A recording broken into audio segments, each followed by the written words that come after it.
전도자는 해 아래서 살아가는 인생의 허무함을 이야기하고 인생의 허물을 극복하는 길에 대해서 본문을 통해서 설명을 하고 있는데요.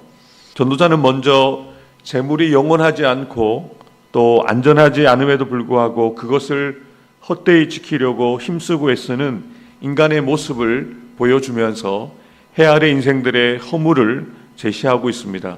13절과 14절입니다. 내가 해 아래에서 큰 패단되는 일이 있는 것을 보았나니 곧 소유주가 재물을 자기에게 해가 되도록 소유하는 것이라. 그 재물이 재난을 당할 때 없어지나니 비록 아들을 낳았으나 그 손에 아무것도 없느니라. 전도자는 자신이 직접 해 아래에서 큰 패단을 보았다는 말을 합니다. 본문에서 큰 패단으로 번역되어진 원문을 직역해서 번역하면 고통스러운 악을 이야기를 하는데요. 큰 패단, 고통스러운 악은 소유주가 자기의 재물을 자신에게 해로울 정도로 모으고 지키는 것을 그렇게 이야기를 하는데요. 이것을 아주 심각한 재난으로 이야기를 합니다. 그래서 전도자는 부자가 아무리 힘쓰고 애써서 지켰던 재물을 재난으로 인해서 잃게 됨으로써 자신의 아들에게 아무것도 물려줄 수 없는 상황이 된 것에 대해서 해 아래 허무라고 그렇게 이야기하고 있는 것이죠. 계속해서 15절과 16절에서 인생 가운데 존재하는 패단을 다시 지적을 하는데요. 그것이 바로 죽음입니다. 그가 모태에서 벌거벗고 나왔은즉 그가 나온 대로 돌아가고 수고하여 얻은 것을 아무것도 자기 손에 가지고 가지 못하리니 이것도 큰 불행이라. 어떻게 왔든지 그대로 가리니 바람을 잡는 수고가 그에게 무엇이 유익하랴. 아멘. 공술에 공수고라는 말이 있는 것처럼 인간은 빈손으로 왔다가 빈손으로 돌아가는 것이 해 아래 모든 인간에게 적용되어지는 만고불변의 법칙이고 진리라는 것을 전도자가 우리에게 분명하게 알려주고 있습니다. 그렇기 때문에 세상에서 내 것이라고 소유권을 주장하면서 그것을 지키기 위해서 노심초사 노력했던 모든 것들이 죽음 앞에서는 모두 헛되고 헛된 것이 되고 만다는 것을 전도자는 지적하고 있는 것이죠. 그러면서 이렇게 이야기를 합니다. 17절입니다.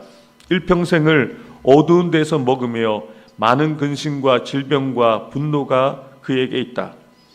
현재의 삶을 충분히 누릴 수 있고 또 즐길 수 있고 나눌 수 있음에도 불구하고 미래에 더 많은 것을 가지고 더 편하게 살겠다는 목적으로 쌓고 모으고 채우기 위해서 자기 스스로를 괴롭게 하고 또 이웃에게 무관심한 삶에 대해서 이렇게 지적하고 있는 것이죠.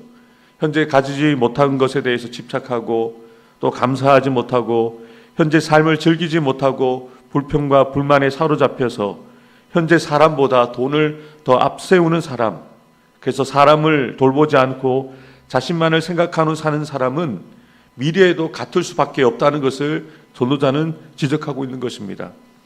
이어지는 6장 1절부터 6절에서는 하나님께서 재물과 부요와 존귀와 자녀와 장수를 부족함 없이 허락하여 주셨음에도 불구하고 행복하지 못한 인생들의 허무에 대해서 아주 구체적으로 지적하고 있습니다. 내가 해 아래에서 한 가지 불행한 일이 있는 것을 보았나니 이는 사람의 마음을 무겁게 하는 것이라. 어떤 사람은 그의 영혼이 바라는 모든 소원에 부족함이 없어 재물과 부요와 존귀를 하나님께 받았으나 하나님께서 그가 그것을 누리도록 허락하지 아니하셨으므로 다른 사람이 누리나니 이것도 헛되어 악한 병이로다. 사람이 비록 100명의 자녀를 낳고 또 장수하여 사는 날이 많을지라도 그의 영혼은 그러한 행복으로 만족하지 못하고 또 그가 안장되지 못하면 나는 이르기를 낙태된 자가 그보다는 낫다 하나니 낙태된 자는 헛되이 왔다가 어두운 중에 가매 그의 이름이 어둠에 덮이니 햇빛도 보지 못하고 또 그것을 알지도 못하나 이가 그보다 더 평안함이라. 그가 비록 1000년의 갑절을 산다 할지라도 행복을 보지 못하면 마침내 다 한 곳으로 돌아가는 것뿐이 아니냐. 아멘. 전도자는 한 가지 불행한 일을 보았다라고 이야기를 합니다. 그래서 그것이 자신의 마음을 무겁게 했다라고 고백하고 있는데요. 하나님의 은혜로 인간이 누릴 수 있는 최고의 복을 모두 받아서 행복한 삶을 산다고 할지라도 인생을 충분히 누리지 못하고 또 비참한 최후를 맞게 되어진다면 그의 인생이 어머니 뱃속에서 낙태한 아이보다 나은 것이 무엇이냐고 반문을 합니다. 이를 통해서 전도자는 오늘을 살아가는 저와 여러분들에게 재물과 부여와 존귀를 하나님으로부터 받았을지라도 만족할 줄 모르는 사람이 얼마나 불행한지에 대해서 우리에게 알려주고 있는 것이죠. 이는 철저하게 인생의 덧없음을, 인생의 허무함을 아래 살아가는 모든 인간들이 그 물질이나 부유함이 아니라 오직 인간이 의지하고 소망해야 될 대상은 이 땅에서 위에 계신 하나님이라는 것을 분명하게 우리에게 알게 하고자 하는 것이죠. 그러면서 전도자는 우리가 이 땅에서 참된 만족을 누리며 행복하게 살 수 있는 비결에 대해서 분명하게 본문에서 이야기를 합니다. 5장 18절과 19절 말씀을 함께 읽어보도록 하겠습니다.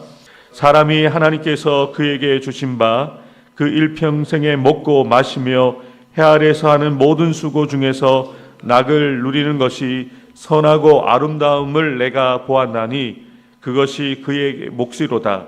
또한 어떤 사람에게든지 하나님이 재물과 부요를 그에게 주사 능히 누리게 하시며 제 몫을 받아 수고함으로 즐거워하게 하신 것은 하나님의 선물이라. 아멘. 전도자가 우리에게 이 땅을 살아가면서 행복하게 살 수 있는 비결을 이야기를 합니다. 하나님을 경외하며 믿음으로 살아가는 자들은, 또 저와 여러분들은 우리에게 주신 것들을 하나님의 선물로 여기고 그것을 만족하고 누리며 나누는 삶을 살아가야 된다는 것을 분명하게 이야기하는 것이죠. 그래서 우리가 받은 것들, 또 우리가 누리고 있는 것들이 하나님의 선물이라는 것, 이러한 은혜의식을 가지고 감사하며 만족하는 삶을 살아갈 때 인생의 허무함을 느끼며 살아가는 불행한 인생이 아니라 하나님께서 허락하여 주시는 그런 은혜들을 누리며 행복한 인생을 살아갈 수 있다는 것을 분명하게 우리에게 알려주고자 하는 것이죠. 사도 바울도 전도자와 같은 어조로 분명히 우리에게 알려주고 있습니다. 고린도 후서 3장 5절 말씀을 우리 마지막으로 함께 찾아보도록 하겠습니다.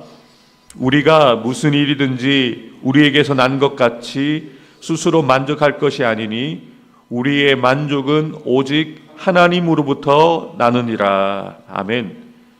사도 바울이 말하고 있는 이 말씀의 의미가 무엇이겠습니까? 우리가 이 땅을 살아가면서 만족하는 것은 우리에게서 그 만족이 일어나는 것이 아니라 오직 하나님으로만 그런 만족이 우리 안에서 일어날 수 있다는 것을 우리에게 알려주고자 하는 것이죠. 전도자가 이야기하는 것도 그것이고 사도 바울이 이야기하고자 하는 것도 동일하다는 것이죠. 참된 만족은 해 아래서 우리가 누리는 것들, 우리가 가지고 있는 것들을 통해서 얻게 되어지는 것이 아니라 하나님으로만 우리가 만족할 수 있고 하나님으로만 우리가 행복할 수 있다는 것을 우리에게 알려주고 있는 것이죠. 해 아래에서 이 땅을 살아가고 있는 저와 여러분들은 천년 만년 살 것처럼 더 많은 것을 쌓아두고 살아가는 자들이 아닙니다. 단 하루를 살아가더라도 하나님께서 우리에게 주신 참된 만족을 누리고 또 우리에게 기쁨이 되시는 우리 하나님과 함께 이 땅을 살아가지만 위로부터 부어주시는 하늘의 기쁨을 누리면서 살아가도록 우리를 하나님께서 이 땅에 두시고 오늘을 살아가도록 생명을 허락해 주셨다는 것을 기억해야 한다는 것이죠.